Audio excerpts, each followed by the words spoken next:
మీరు బాగున్నారా? మేము బాగున్నామండి. ఈరోజు టిఫిన్ ఏం చేస్తున్నాం?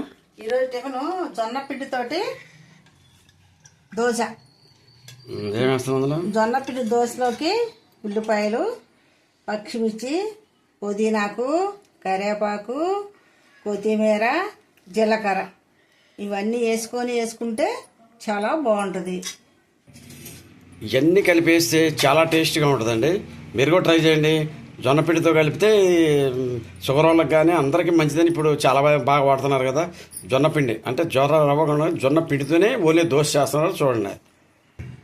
జీలకర్ర వేసానండి, పచ్చిమిర్చి వేస్తున్నాను, పుదీనాకు వేస్తున్నాను, ఉల్లిపాయలండి, ఉల్లిపాయలు కూడా వేసేసాను, కొత్తిమీర అండి అన్నీ వేసుకొని బాగా కలుపుకొని ఎన్ని వేసి కలుపుకోవాలండి. తగినంత ఉప్పు వేసుకోవాలా. చాలా టేస్ట్గా వస్తుందండి. చూడండి, మీరు ట్రై చేసి చూడండి.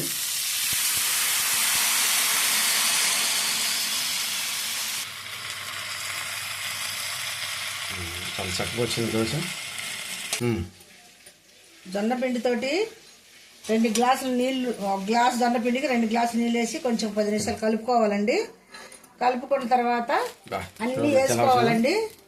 అసలు ఎంత బాగా వచ్చిందో చూడండి దోశ 5 నిమిషాల్లో. షుగర్ వాళ్ళకి మంచిది. జొన్న పిండితోటి రవ్వ దోశ వేసుకున్నాము చూడండి.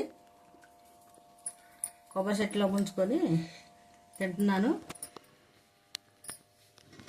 బా సూపర్గా ఉందండి. గ్లాస్ వేసుకోండి, ట్రై చేయండి. షుగర్ వాళ్ళకి మంచిది, పిల్లలకి మంచిది, అందరికీ మంచిది. ఇటు జొన్న పిండితోటి దోశ వేసుకున్నా అండి. ఎంత బాగా వచ్చిందో చూడండి. లైక్ చేయండి, షేర్ చేయండి. సూపర్గా ఉంది. జొన్న పిండితో దోశ వేసుకున్నాను. ఇలా వేసుకొని తినండి. షుగర్ వాళ్ళకి మంచిది. పిల్లలకి పెట్టుకోవడానికి కూడా స్కూల్ నుండి వచ్చాక 4 గంటలకు 5 నిమిషాలు వేసుకునే జొన్న పిండి దోశ.